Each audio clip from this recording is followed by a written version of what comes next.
अभी हम लोग पढ़ रहे थे कि नीति आयोग ने बताया है कि मेघालय देश का सबसे गरीब राज्य है।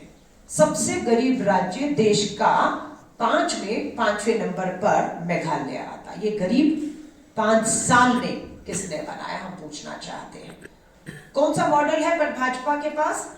बीजेपी का को कहिए विश्व में हमारा जो भुखमरी के आंकड़े हैं, द हंगर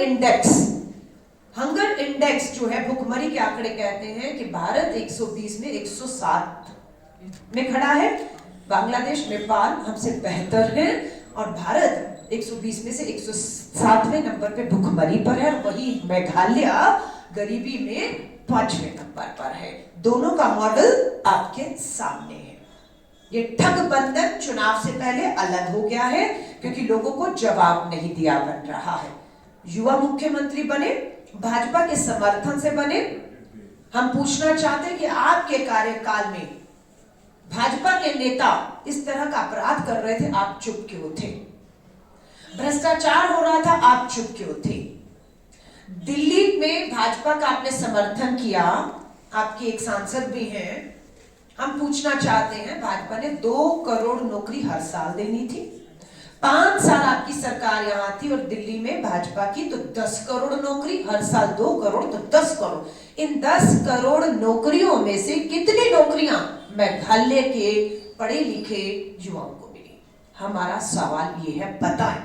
और अगर केंद्र की भाजपा सरकार मेघालय में कोई नया उद्योग, इंडस्ट्री नहीं लगा रही थी, रोजगार नहीं मिल रहा था, तो क्या मजबूरी थी एनपीपी के नेता की भाजपा के साथ बने रहने की? क्यों? क्योंकि भाजपा आपके भ्रष्टाचार को छुपाने में मदद कर रही थी और आप भाजपा के इन नेताओं को बचाने का काम कर रहे थे। इसलिए आज दुख होता है कि मेघालय जो सबसे ज्यादा खूबसूरत राज्य है पर्यटन की दृष्टि से, जिसमें क्षमता है, आज वो इस ठगबंधन का शिकार हो गया। हम धन्यवाद करते हैं भारतीय राष्ट्रीय कांग्रेस मेघालय के लोगों का। असम से मेघालय का एक अलग राज्य, एक अलग पहचान, मेघालय के लोगों की मांग पर कांग्रेस ने उस समय समर्थन किया और मेघालय को अपनी पहचान और एक अलग राज्य मिला। लेकिन भाजपा और इस सरकार ने क्या किया है? हमने एक अलग पहचान दी मेघालय को और वही भाजपा ने, दिल्ली में भाजपा की सरकार, असम में भाजपा की सरकार, मेघालय में भाजपा गठबंधन की सरकार, तीनों सरकारें होने के बावजूद आपने क्या दिया?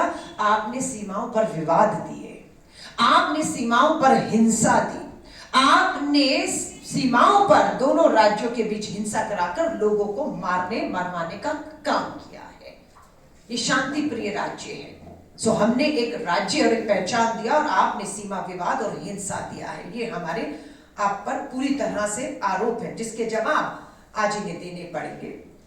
यहां पर एक रैली भी हो रही है, बंगाल की दीदी आई हुई है। बंगाल से बाहर उनका कोई भी अस्तित्व नहीं है। गोवा गई थी, जमानत जब्त करा कर आई।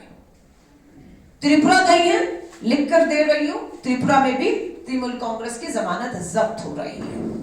अब यहां पर कांग्रेस को तोड़कर बांटकर भाजपा के हाथ सत्ता किस तरह जाए, वो कोशिशें यहां पर चल रही है।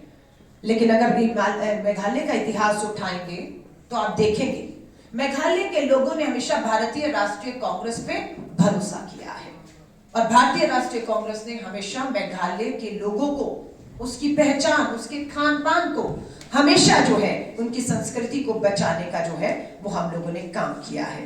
मैं आप सभी लोगों से हाथ जोड़कर कहूंगी, भाजपा के जुमलेबाजी में मत आइए। देश के गृह मंत्री अमित शाह जी आज भी त्रिपुरा में, शिलांग में हैं। मैं उम्मीद करती हूं जो सवाल यहां पर पूछे गए हैं उन सवालों के आप जवाब देंगे। जो भ्रष्टाचार एनपीपी सरकार में हुआ है उस भ्रष्टाचार का जवाब देना होगा। मैं मुख्यमंत्री से पूछना चाहती हूं, असेंबली डोम कोलैप्स स्कैम हुआ या नहीं हुआ, हाँ या ना? क्या होना था? इस आदमी को जेल। क्या किया आपने? टिकट देकर चुनाव में उतारा है, जिसने ये कंस्ट्रक्शन किया था। 816 करोड़ का कोविड स्कैम, 500 करोड़ का MUDA स्कैम। इससे पहले प्रेस वार्ता में स्कैम की पूरी डिटेल आपको हम बता चुके हैं। अभी भी प्रेस रिलीज में पूरी जानकारी होगी। जो स्कैम मैं बता रही हूं उसका पूरा क्या है। 650 करोड़ का इलीगल कोल स्कैम। हिमाचल का कोयला खदानों से निकाल कर खोखला किया जा रहा है, उसका फायदा मेघालय को क्यों नहीं मिल रहा है? कौन ले जा रहा है यहाँ का खदानों का कोयला? किस कीमत पे ले जा रहा है? क्यों इसका लाभ मेघालय को नहीं मिल रहा है? हम धन्यवाद करते हैं हाई कोर्ट का। मेघालय हाई कोर्ट ने CRPF की निगरानी पर सारी कोल की माइंस को रख दिया है, ताकि जो राजनीतिक लूट खसूट हमारी ये जो मेघालय की कोल माइंस है, जिसमें हम लोग बता रहे हैं 650 करोड़ का स्कैम है, अगर इसकी जांच हो जाए तो सत्ता में बैठे नेता जेल की सलाखों के पीछे होंगे। 149 करोड़ का जो है वो आपका सौभाग्य स्कैम है। 50 लाख का राइस स्कैम। भाजपा से पूछो 2014 से आपकी 14 से सरकार है, आप क्या दे रहे हैं मेघालय को? हम फ्री राइस दे रहे हैं। आप रोजगार क्यों नहीं दिया आपने? आप फ्री राइस दे रहे हैं और उसे फ्री की रेवड़ी बोलकर अपमान करते हैं। ये मेघालय के लोगों का हक है, और जो आपके फ्री राइस पर निर्भर है, आप सोच लीजिए वो कितना आत्मनिर्भर होगा।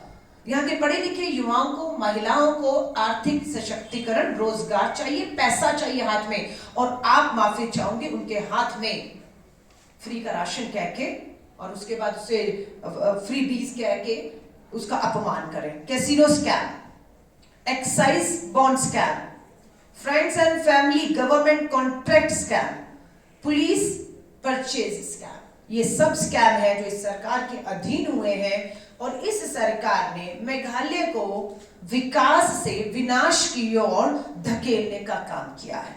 मैं लोगों से अपील करना चाहती हूं, 27 फरवरी को वोट है मेघालय में, कांग्रेस की तरफ वापसी करिए। कांग्रेस के 60 से 60 सीटों पर अपने युवा, पढ़े लिखे, ईमानदार और 10 महिलाओं को, मुझे कहते हुए खुशी होती है कि सबसे अधिक टिकटें भारतीय राष्ट्रीय कांग्रेस ने महिलाओं को दी है। 10 महिलाएं चुनावी मैदान में हैं और हम सब सीटों पर पूरी ताकत के साथ लड़ रहे हैं। हमें मालूम है दिल्ली से धन, बल, पैसा, ताकत का इस्तेमाल किया जा रहा है, लेकिन जनता किसी तरह के भी हमेशा की तरह लालच में बिल्कुल ना आए हुए कांग्रेस का साथ देगी, ये मुझे विश्वास है। और कांग्रेस जो मेघालय का विकास उसे और रोजगार को, महंगाई को कम करते हुए जितना भी ताकत हम लोग दे पाएंगे वो हम देने का काम करेंगे। मैं आप सभी पत्रकार साथियों का धन्यवाद करती हूं और आपके सवाल हो तो उसका स्वागत है।